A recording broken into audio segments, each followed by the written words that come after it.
my past, you can look at my history. If I'm extremely hurt, bro, I'll take a knee. I'll take a knee. I don't have a problem taking a knee. I'm a smart fighter. I'll take a knee. You know, 10 seconds would have ran out. I would have won the fight if I would have had to take a knee, but I was fine. I was fine. As soon as I hit the ropes, I was good. One fight. See how it goes. See how it goes. That's the smartest thing. You know, he doesn't know what I have.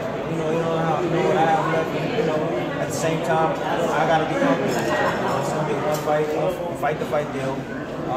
We'll do this fight. We'll see how it turns out, and then we'll go on from there. Tim, Mike Tyson told me he'd love to see you fight Floyd Mayweather. It's hard now with Mayweather retiring, but how would that fight look like, Tim Bradley Floyd? You know, I don't know how the fight will go, but I can tell you this much. I sat there, I watched it live, and I know that I can get to that boy. I know, no doubt about it. I got speed. I know Berto has speed. You know, but I'm a risk taker, man. That's the difference between me and a lot of guys. I'll take risks in there to get to Mayweather, and you know, I'll make him fall in the spots. You know, I was looking at some of the things he liked to do, where he felt comfortable at. I was watching the way he moved, where he likes to drop his head. And you got to beat him. You got to set him up, man. And you know, Berto was just too persistent on just coming straight forward down the middle, you know, loading up with his right hand, throwing the right hand at the head instead of throwing it at the body or where Mayweather was going to be at. You know, never really threw any other punch other than the jab, right hand, and occasionally threw the hook. You know, rarely threw any uppercuts, really did anything, no body, limited body punching. I mean, he didn't do a whole lot in there, man, and he should have done a whole lot, but he didn't. But see me, I'll take risks. I know what I got to do, but I know I can mix it up with that guy, and I know I can hit him a lot more than a lot of people. After the first, yeah, he probably, you know what? Yeah, I think he's gonna retire, but you know, there's always gonna be the itch to come back. You know, it gets kind of boring, man. You're just sitting out at home, not doing anything. You're not in the lights anymore. People's not, you know, out happy to see you anymore. Oh, there's Mayweather. You know, it's just, you know, it's not the same. When's your fight, champ? When you gonna fight again? It's a different feeling, man. So I don't know how he's gonna be. I don't know. I think he might retire for a little bit. Then I think he might come back for a big fight. Did Teddy tell you about the time when he had Michael Moore and he didn't like the way Moore was fighting, so he took the stool away from him? I remember that. You fought Holyfield? I remember that, but he beat Holyfield. He beat Holyfield that night. But that's the type of discipline I'm talking about, man, that I need right now. I need that type of discipline, man. And, you know, being uncomfortable. I like to feel a little bit uncomfortable, especially when I go back to my corner, man. Uh-oh, what did I do wrong, you know? And I think having Teddy, man, like I said, is going to keep me more focused, more disciplined in my game. And, you know, I told him, he was like, oh, we're going to spar 4 rounds, you know, this week. He was like, but we're going to spar 4 rounds, Tim. 4 rounds. I was like, yeah, 4 rounds, no problem, that's easy. He was like, no, we're doing 4 rounds. And what he mean by that is that we're going to do 4 damn near perfect rounds. I want you to do 4 perfect rounds, you know, or come close to perfect, not just 4 rounds just to be doing, oh, we did 4 rounds, but you made a shitload of mistakes. You know, you did this, you dropped your hands, you threw the right hand this way. No, we're going to do 4 perfect rounds. So, you know, I need that, man. I need that. So that way it will carry on in the fight. Go to him. Man, you can't out-backbox that cat, man. He gonna get out of the way. He gonna hit you and move. But you know, like I told you, I honestly feel that you gotta lead him in the shots. You know, you gotta kind of like anticipate where he's gonna be at. You rush him, use your jab. You rush him, come in. You know he's gonna lean right. You gotta be able to, you know, anticipate on where he's gonna be. Bang that body when you get close. Don't allow him to sit there and tie you up and put you in certain positions to land shots on you. You gotta let your hands go. When you get close, I don't care. Hit him in the arm, hit him anywhere. It don't matter, man. The shoulder, anywhere. But you just gotta hit that guy.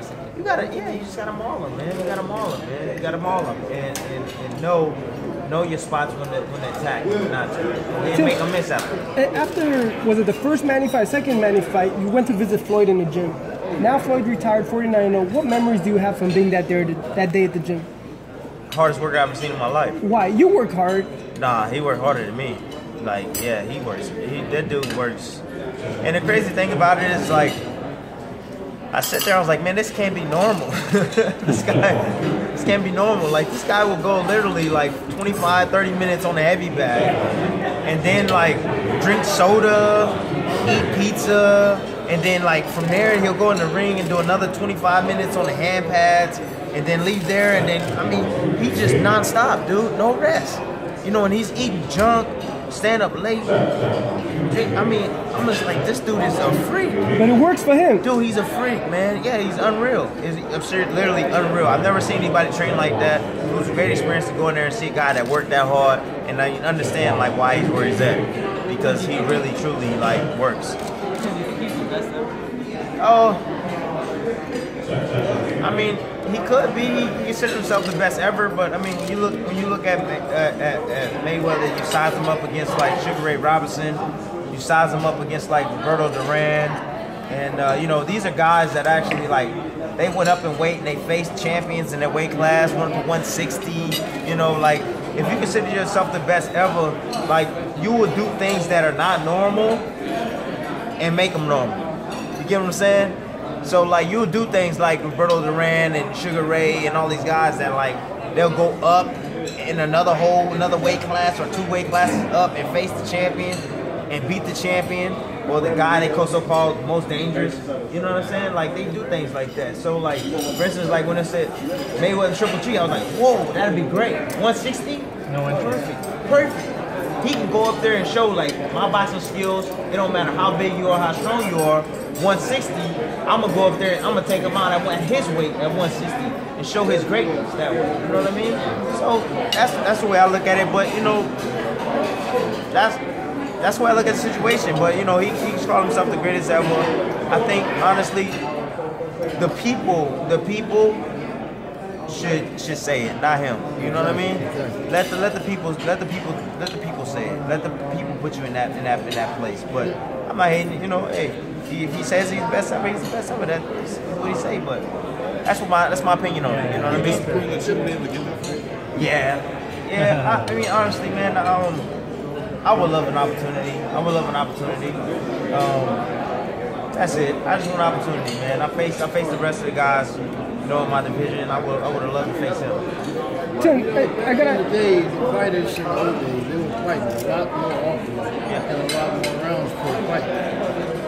Ray Robinson was fighting like every 3 weeks. Hank Armstrong was fighting like 3 times a month. So it's a big difference in the time and the way these guys are training today than they were back then. Yeah. And so I think those guys were great fighters. Yeah. Yeah, I mean, there's a lot of professionals back in the days that had over 300 fights. Literally over 300 fights, man. 200, 300 fights. Yeah, there were some fighters back in the days that go 45 rounds or 40 rounds. You know, 100 rounds. 27 rounds. You know, I mean, it was a lot different. The rules were a lot different back then. Like they wouldn't go a full round. Like one guy gets knocked down, he gets up, then the round ends. They go to the next round or whatever. But still, you know, it was a lot different back in the days. I think it was a lot harder back in the days. Tim, why does Your point about the people considering you to be the greatest. That's what you would like for. That's what it should be. That's what it should be. Yeah, honestly, that's what it should be. The people should recognize you as the best ever, and they should be saying that. Like you look at Tom Brady and you say, dude, this dude could be the best ever, you know, quarterback in the game. Like, you know, we've never seen anybody like this guy. You know what I mean? And that's the people saying that, not him. That's the people saying that. You get what I'm saying? So everybody's saying Michael Jordan is the best basketball player ever. Jordan didn't say that. The people said that. Tim, I have asked Keith Thurman, would he like to fight you? I think that would be a great fight. He said definitely, good fight. Yeah. We know what's roadblocks that's in front of us. Yeah. But this was a perfect world. You and Keith Thurman, you and Danny Garcia, I mean, you and all those guys in that division. Yeah. Make a good fight. Man, listen, I totally agree with that. I totally agree with that. And I totally agree with that 110%, but that's not the circumstances right now. So, you know, we can't even talk about those guys. Tim, why do so few fighters have a six-pack like Tim Bradley? I don't know. You know what? I have a genetic edge over a lot of guys when it comes to my physique. So I gotta thank my grandpa. You know, back in the days working on the railroads, and you know, his genes, unreal. My dad, you know, transferred it over to me. And that's the reason why. It's just genetics, man. Genetics. I asked Brandon about it. You know what he told me? It's sexy. Oh my God. Tim, what Bradley can we expect to see in the Rios fight? The brawling Bradley, just smart. or the boxing Bradley? Man, if I go in there and brawl with this guy, it probably won't even last 3 rounds. So you know, I gotta be smart. I gotta choose my attacks wisely. I gotta be smarter than Brandon that night. I have to be smarter than him that night. Just can't go in there and think that I'm gonna win a tough guy competition with him. He's very tough. He's very durable. He has a bigger punch than I do. He's a bigger chin than I do. So there's no way I'm gonna be able to just go in there and just stand toe to toe with this guy and think that I'm gonna win that type of match. What do you think of Kell Brook fighting Diego Chavez? That's a tough fight for Kell Brook. You don't realize that. Diego Chavez is underrated, man. He had a few opportunities, came up short, but the guy can box. He can fight on the inside. He has good power, both hands. He can mix it up. I think it's a tough fight for Brook, man. But if Brook can get him out of there, Brook is something special. I can tell you that much. He gave Keith Thurman problems. He gave myself problems. I think he's a great fighter, man. He was giving Brandon problems too, you know. So I think he's a great fighter, and I think it's a dangerous fight for Kell Brook. Where does Brandon Rios rank on all the great fighters you've been fighting lately? Obviously Pacquiao, Marquez. Great fighter. You know, Brandon Rios is a great fighter, man. Everybody I fight is good, man. Everybody I fight is great. I never have any easy roads. I never get a hand-picked guy. I never get like besides my first fight when I fought Casamayor, that was like the only like given I got. But in my whole career, you know, since I became champion. But other than that, everybody that I faced has been all tough, top 10, top 5, you know, pound for pound guys, or you know, at least in the division, top 5, top 10. Definitely. So, you know, Brandon's another tough opponent, man. You know, that's looking to win, just like Jesse Vargas was, same way, hungry, undefeated, champion. You know, and I was able to take him down. So, talk about that fight, the outcome. The outcome was perfect. It was the way it should have been. I didn't make no mistake. You know, the only mistake I made was drop my hand. I got called a big shot, but I love the ref. You know, the ref, Russell does a great job, man. And he made a mistake, and it was an honest mistake. And you know, people can say whatever they want to say and look at it however they want to look, but you know, I know me as a fighter. I know me as a man. There was no way he was gonna stop me, and I'm a lot smarter fighter than that. I would have took a knee if I was shooting and hurt. And he didn't even drop me, and that's the thing. Like, I got hit with a punch I didn't see, but he didn't drop me. I stood up. You saw my legs. I was strong, and then you saw me catch a couple of punches. And you saw me step in and tie up. So what does that tell you, man? I had everything going. I was good. And you know what? If he'd have bagged up in the red, I would have went at him. I would have fought him. I wouldn't have stepped back and let him pour it on. I would have fought him. He would have backed off. Soon I would have swung something. He would have backed off. So I know I have experience, man. But at the end of the day, he can say whatever he want to say. He can say I had this, I could have done this. All right, whatever. But hey, you could have had me for 11 other rounds and you didn't, buddy. So you had your opportunity. See you later.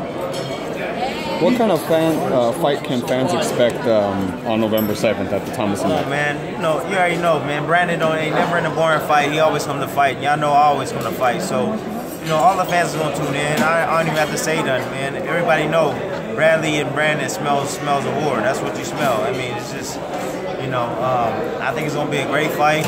I can't wait. I can't wait to you know, go through all the pain and, you know, go through all the training and get in there, man, and do what we do and go at it. You know, I'm a fighter, man. I'm willing to face the best. I want to be one of the best pound fighters. And, you know, at the end of the day, my resume gonna speak for itself, and all the fans gonna say, "Damn, Tim was a tough guy. We're gonna miss a guy like that." What's the situation with Saddam Ali? Where are you guys gonna go with him?